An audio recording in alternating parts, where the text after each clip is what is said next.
또 다른 방법은 강의 슬라이드에도 제가 간략하게 적어놨는데요. 스크립트 파일에서 이제 x1부터 y4까지를 다시 한번 이렇게 만들어 보는 거예요. 그래서 이렇게 만들었습니다. 자, 그 다음에 컴마 이렇게 지워주시고요. 에러가 나니까 지워주시고, 그 다음에 괄호도 이렇게 지워주시면 돼요. 그 다음에 보기 좋게만 정리하겠습니다. 자, 모두 이렇게 간단하게 카피 앤 페이스트 방식으로 뉴메릭 벡터를 만들었고, RStudio와 다르게 이제 여기서는 하이라이트를 하신 다음에요. 컨트롤 R 키를 누르시면 됩니다.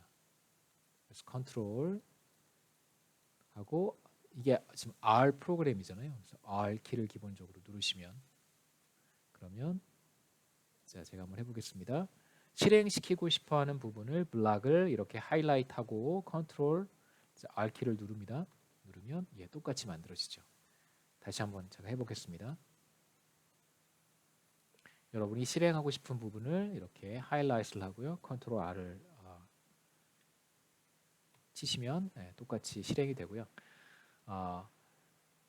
그 마우스를 기본적으로 사용하는 걸 이제 싫어하는 학생들이 있을 수 있는데, 그럴 때는 이제 키보드만, 저는 보통 마우스 쓰는 거 별로 안 좋아해서요.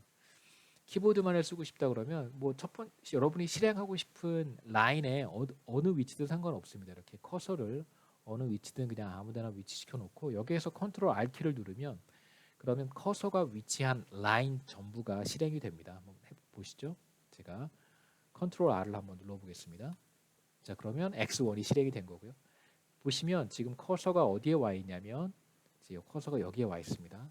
보시죠. 커서가 X2 앞에서 깜빡깜빡거리는 거 보실 수 있겠죠.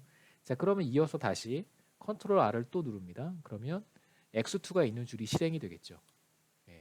실행이 되고 다시 컨트롤 R을 누르고요.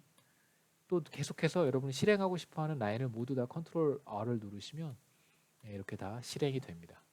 그래서 뭐 두 가지 방법 중에 마우스를 쓰기 싫으면 뭐 계속 라인 바이 라인으로 컨트롤 R을 치시고요. 그 다음에 뭐 마우스를 쓰는 게 불편하지 않는 분들은 그냥 하이라이트를 해서 그 부분 실행하고 싶은 블락 하이라이트를 해서 컨트롤 R 키를 한 번만 누르는 방법도 있습니다.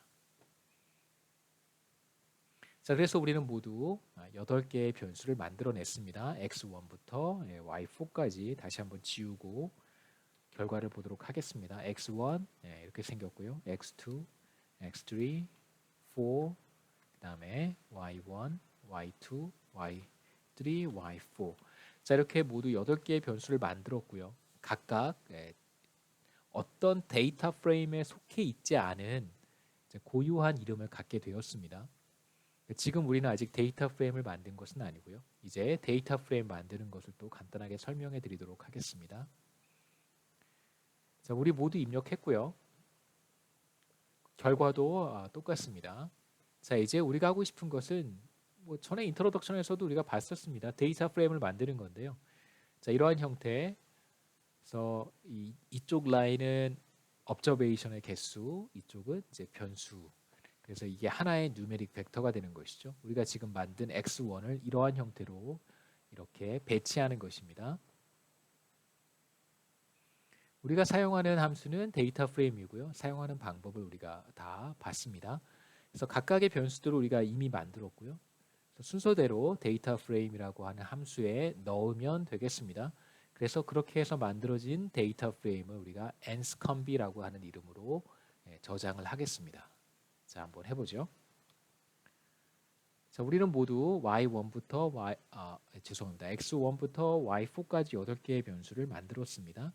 자, 이제 enscombe라고 하는 데이터 프레임을 만들기 위해서 데이터 프레임이라고 하는 함수를 사용하고요. x1, x2, x3, x4, y1, y2, y3, y4 이렇게 하시면 됩니다. 그럼 이제 enscombe라고 하는 데이터 프레임을 만들었으니까요. 어떻게 생겼는지 그냥 확인하기 위해서 encombe가 아니고요. enscombe인데요.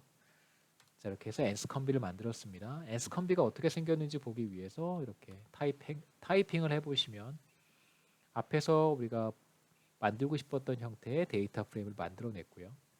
우리가 전에 view라고 하는 함수를 배웠습니다. 그렇죠? 그래서 view라고 하는 함수에 nscombi를 한번 입력해 보면 RStudio가 아닌 환경에서는 어떻게 표현이 되는지 한번 보시죠. 자, 이렇게 크게 다르지 않습니다. 또는 view라고 하는 함수를 쓰셔도 괜찮고, 그래서 fix라고 하는 함수를 쓰셔도 좋습니다. 결과는 다르지 않습니다. 그래서 어떤 게 더 좋은지는 뭐 개인의 선호 차이인데요. view가 좋으시면 view를 쓰시고, view가 좀 더 깔끔하게 나오긴 하죠. fix가 좋으시면 뭐 fix를 쓰셔도 괜찮습니다. 자, 이렇게 해서 우리는 데이터 프레임을 만들었습니다. 결과는 우리가 확인했고요. 그 다음에 이제 fix라고 하는 함수를 사용하는 법도 우리가 확인했습니다. 여러분 view를 쓰셔도 기본적으로 같은 결과를 얻을 수 있습니다. 자, 이제 교재 코드로 돌아가서요.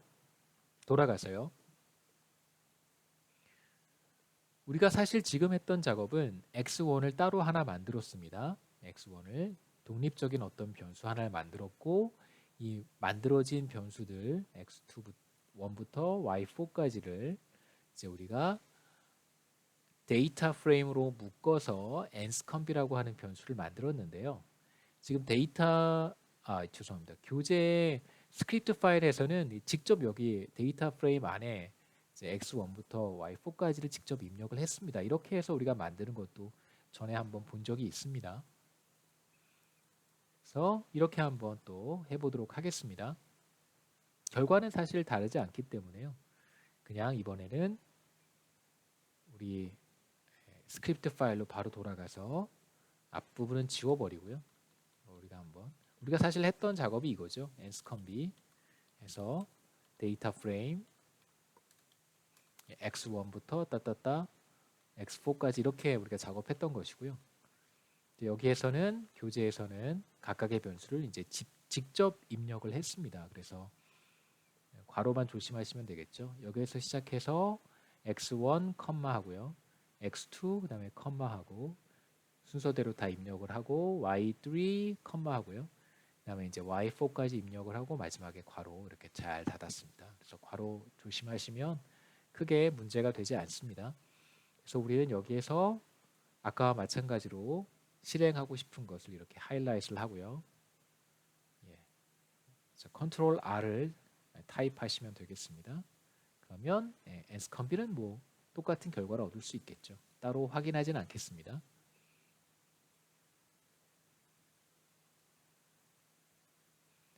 넘어가겠습니다. 그래서 뭐 제가 조금 전에 설명드렸던 것이고요. 하이라이트 한 다음에 컨트롤 R을 누르면 스크립트 파일의 일부를 여러분 실행할 수 있습니다.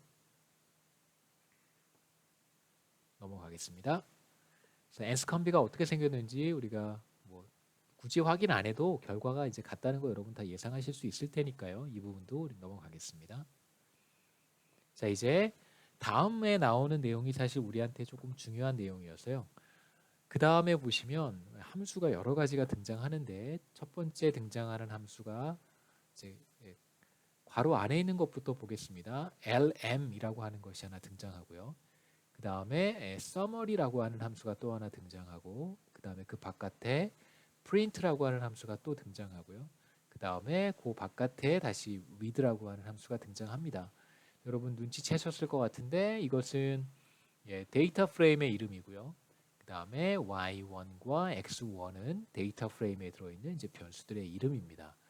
그래서 전에 제가 간략하게 한번 말씀드린 적이 있는데, 자, with라고 하는 함수를 사용을 하게 되면 그러면 어떤 편리한 방법이 있냐면 데이터 프레임의 이름을 앞에 이렇게 쓰고 그 다음에 실행하고 싶은 것을 이 뒤에 쓰면 되는데, 그 경우에 굳이 달러 표시를 하지 않아도 된다고 말씀을 드렸었어요. 그래서 with라고 하는 함수를 쓰면 여기에 그냥 단순하게 y1이라고만 쓰면 되고요. 굳이 nscomb에 달러 표시하고 x1 혹은 y1 이렇게 쓰지 않아도 괜찮다고 말씀을 드린 적이 있습니다. 그래서 이제 그렇게 하기 위해서 with를 사용한 것이고요. 그래서 with라고 하는 함수, 그래서 이어지는 부분에서는 이 네 가지 함수를 차례로 살펴보겠습니다.